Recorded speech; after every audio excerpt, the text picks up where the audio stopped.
He was born not to rule, but to survive. In the cold stone corridors of a palace, echoing with betrayal and ambition, a boy watched his own blood spill on marble floors before he could speak his first word of power. England, restless and brutal, raised kings not as protectors, but as pawns.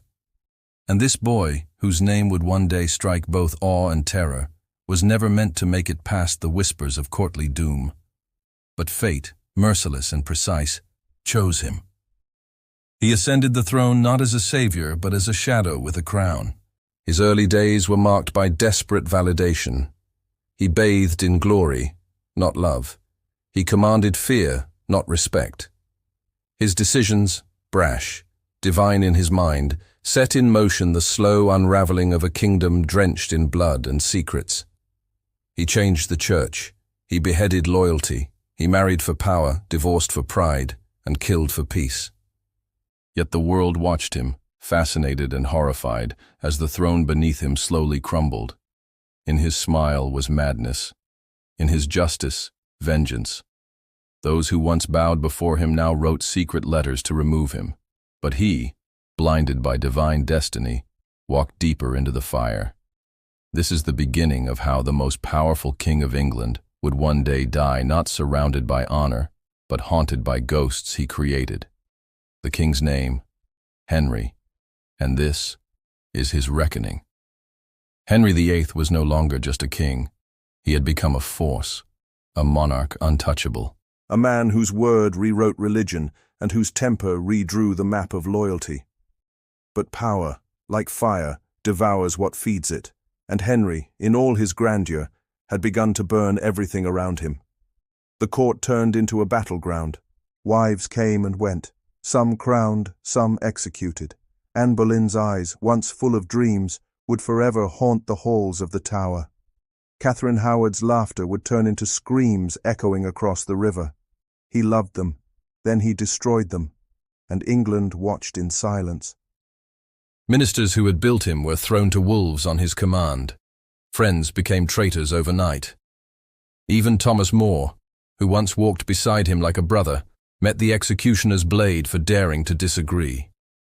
Henry saw betrayal everywhere, even in his own reflection. He grew paranoid. Every whisper sounded like rebellion, every smile like deceit. But it was not just others who were dying. It was him too. His body began to betray him. Legs ulcered and bloated. A heart poisoned by regret and pride. The once vibrant lion of England now limped through palaces he could no longer conquer. He bled in silence. He raged in solitude.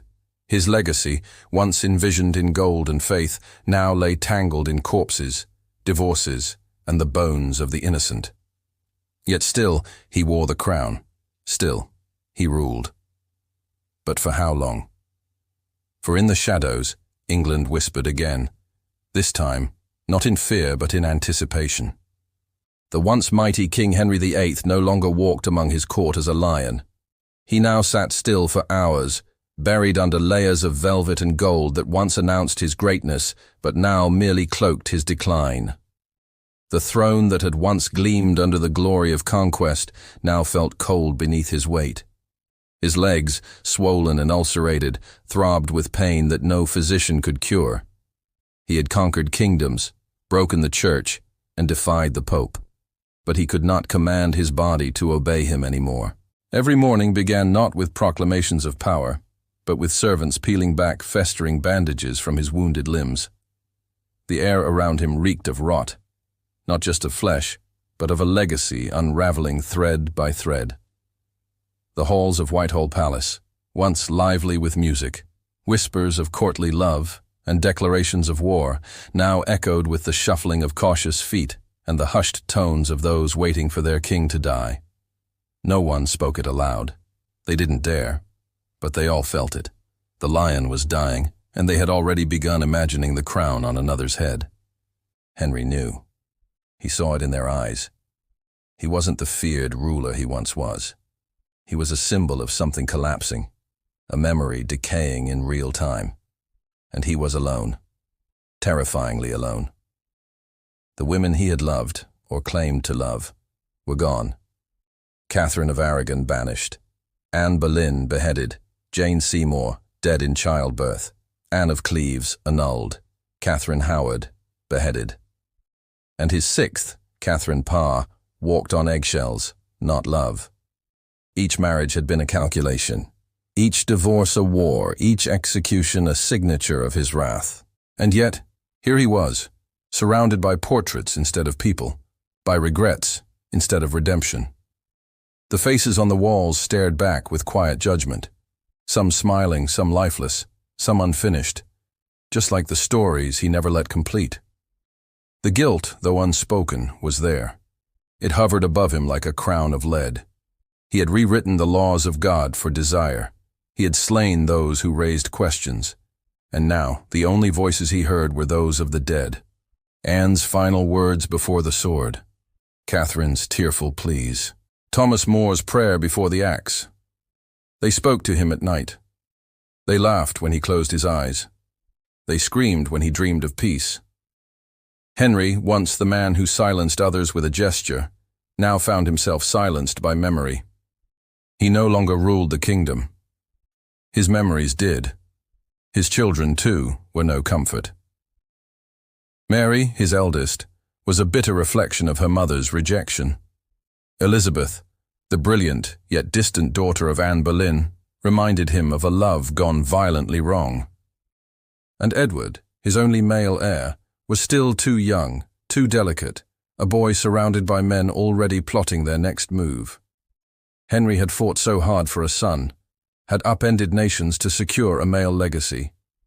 And yet, in Edward's pale face, he saw fragility, not certainty. The court itself had turned into a place of rehearsed smiles and hollow praise. No one dared challenge him anymore, not because of respect, but because of what he had become. A king who lived in fear of shadows, who ordered death at the hint of a whisper, who saw betrayal in every corner of the room. Paranoia had become his most trusted advisor. He trusted no one, not his counselors, not his wives, not even his own blood. And yet, through all of this, he still demanded to be carried through the court, propped up like a symbol of strength. As if the sight of him, bloated, bandaged, and barely conscious, could still remind them of the man who had once ruled with fire. He was clinging not to life, but to legacy, to the story he wanted them to remember. But even he could no longer deny it. The kingdom he had ruled was cracking. The church he had built was splintering. The people who had once called him their defender now waited quietly for the news of his death. And in those quiet hours before dawn, when the candlelight flickered and his breathing turned shallow, Henry faced something he had never conquered: regret. Not of war, not of power, but of humanity. He had ruled like a god. But gods, when they fall harder than men.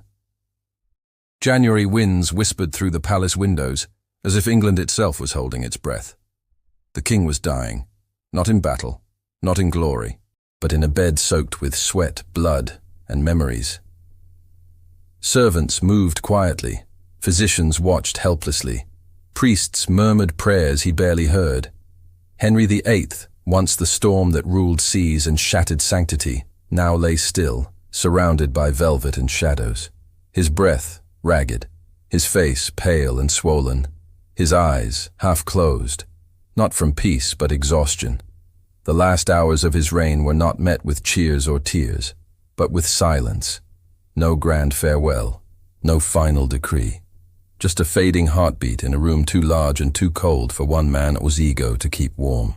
They say a man's life flashes before his eyes when death comes. For Henry, it was different. He saw not his triumphs, but his undoing. He remembered his father's gaze, cold, calculating, warning him to rule with strength, not love.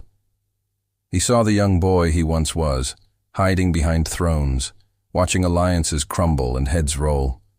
He had learned early that power was everything, and so he had built himself into a myth, a god in the flesh. But now, with the end near, he saw the truth. Gods do not bleed. He remembered Anne Boleyn's final look, a mix of fear, betrayal, and unspoken love. He remembered Jane Seymour's smile just before she slipped into death with his only son. He remembered the sound of the executioner's axe, the gasp of the crowd, and the silence that followed. Each face returned, each voice echoed, not to celebrate him, but to confront him. They didn't curse, they didn't accuse. They simply reminded him, "You were once human."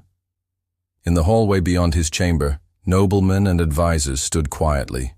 Some already whispered of succession, others calculated their next allegiance. His son Edward would be king, but Edward was only a boy, and the world would not wait for him to grow teeth.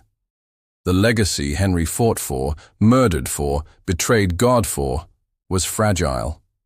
A kingdom divided, a people confused, a church splintered. What had all this blood bought? Henry had wanted England to remember him as a builder, a father of reformation, a king who elevated the nation. But as the minutes passed and his strength drained, he feared what history would truly say. Would they remember the music of his court or the screams of his wives? Would they speak of his vision or of his violence? Would his crown shine in the annals of time or rust? His final words were not to God, they were to no one. A whisper that barely escaped his cracked lips, a single name. Jane, the only woman he had never harmed, the only wife who gave him a son. And in that final moment, it wasn't his ministers or his armies that filled his mind. It was a woman's kindness, and his failure to deserve it. When the candle finally flickered out in the corner of the chamber, no storm shook the sky, no angels sang, no trumpets of glory. The mighty King Henry VIII, the most infamous monarch England had ever known, was dead, and all that remained was a body too heavy to lift, a silence too thick to cut, and a crown that now weighed like a curse. They wrapped him in gold. They spoke the words of honor. They buried him beside Jane Seymour, as he had wished. But no grave was deep enough to hold the weight of what he had done. England moved on, slowly, cautiously, as if trying not to wake a sleeping beast. And though centuries passed and stories turned to legend, one truth remained. Henry VIII had everything: power, women, faith, kingdoms. And yet he died surrounded not by love, but by the ghosts of his own making. From power to pain, his story was not just one of a king, but of a man who tried to become more than human and ended up less.